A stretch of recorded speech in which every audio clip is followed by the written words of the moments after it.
हर हर महादेव। दोस्तों, आशा करती हूँ भगवान भोलेनाथ और माता पार्वती की कृपा से आप सभी कुशल से होंगे। आज हम श्रावण मास के 19वें दिन के महात्म्य के 19वें अध्याय को सुनेंगे।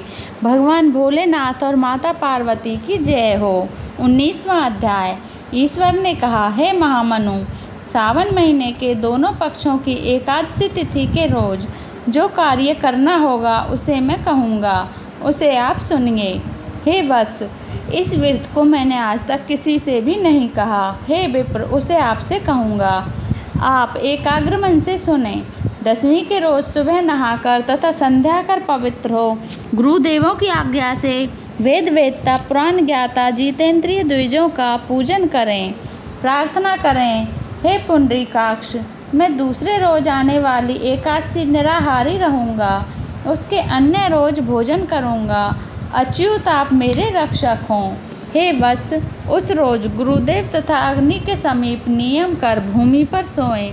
काम और क्रोध छोड़कर एकादशी के रोज गुरुदेव तथा अग्नि केशव में चित्त लगा के रास्ते चलते वक्त वार्ता करते हुए आदि सब काम करते श्रीधर इस वाक्य को कहें। हे वत्स, 3 रोज तक पाखंडी आदि के साथ वार्तालाप और उनको देखना, उनकी वार्ता सुनना भी त्यागें। हे वत्स, ऐसा करने मात्र से ही व्रत मोक्ष फलदायी है। मध्याह्न के वक्त पंचगव्य लेकर नदी आदि के सुंदर जल में अक्रोधी हो स्नान करें। भगवान सूर्य को नमस्कार कर श्रीधर की शरण में जाकर वर्णों के अनुसार अपने आचार से सब काम को कर घर आएं। घर में आने पर श्रद्धा तथा भक्ति द्वारा भगवान श्रीधर का अर्चन पुष्प, धूप, दीप और अनेक तरह के नैवेद्य द्वारा करें। रात को गीत, वाद्य तथा कथा सुनता हुआ जागे। पहले कलश स्थापन कर सफ़ेद 2 कपड़ों से ढके। देव देव की प्रतिमा शंख चक्र तथा गदा युक्त कर सविधि पूजा कर द्वादशी के रोज विद्वान सुबह आने कर श्रीधर इस नाम को जपें। शंख चक्र गदाधारी भगवान देव देवेश की पूजा कर ब्राह्मण को सोने की दक्षिणा सहित कलश ब्राह्मण को दें। ब्राह्मण को उस घड़े के दान सहित मक्खन अवश्य दें। यह कहें कि भगवान श्रीधर प्रसन्न हो तथा मुझे उत्तम लक्ष्मी दें। यों कह जग श्रीधर का अर्चन कर श्रेष्ठ द्विजों को भोजन करा, स्वशक्ति के अनुसार दक्षिणा दें। नौकर समूह को भोजन करा, गौओं को भूसा घास दें। स्वयं बंधु बांधव सुहृद के सहित भोजन करें। हे सनत कुमार, आपसे यह शुक्ल पक्ष एकादशी तिथि का व्रत विधान कहा।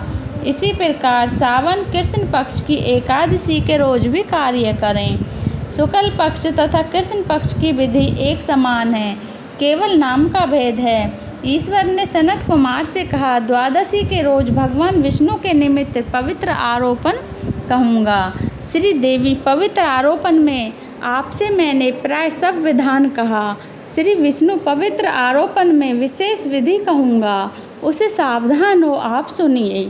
हे महामुने, इसमें कौन अधिकारी है, उसे भी सुने।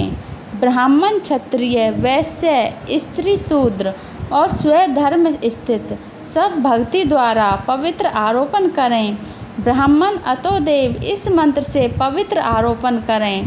स्त्री तथा शूद्र नाम मंत्र द्वारा हरि का पूजन करें।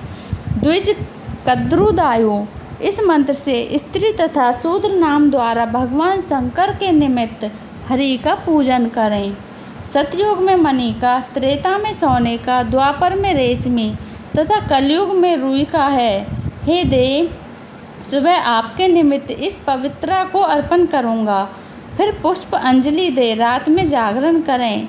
एकादशी के रोज अधिवासन कर द्वादशी के रोज सुबह पूजा करें।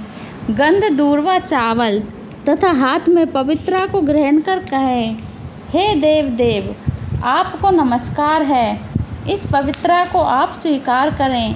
पवित्रार्थ के निमित्त 1 साल तक पूजा के फलप्रद पवित्रा को निवेदन करें। आप मुझे पवित्र करें।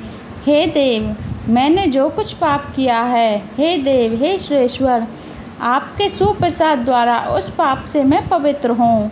मूल मंत्र द्वारा पवित्रा को संपुटित कर दें। महानैवेद्य दें, निराजन तथा प्रार्थना करें।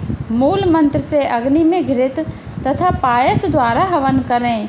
इसी मंत्र द्वारा पवित्रा का विसर्जन कर कहें, हे पवित्र, 1 साल मेरे पूजन को सविधि परिपूर्ण करें। हे पवित्र, विसर्जन हो, विष्णु लोक को जाओ, यों कहे ब्राह्मण को दे या जल में डाल दें।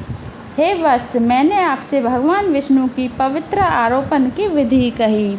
अतः सावन मास के 18वें दिन का 19वें दिन का 19वां अध्याय समाप्त। अगर आपको मेरी कथा अच्छी लगी हो तो इसे लाइक कर देना और चैनल को सब्सक्राइब कर देना। हर हर महादेव।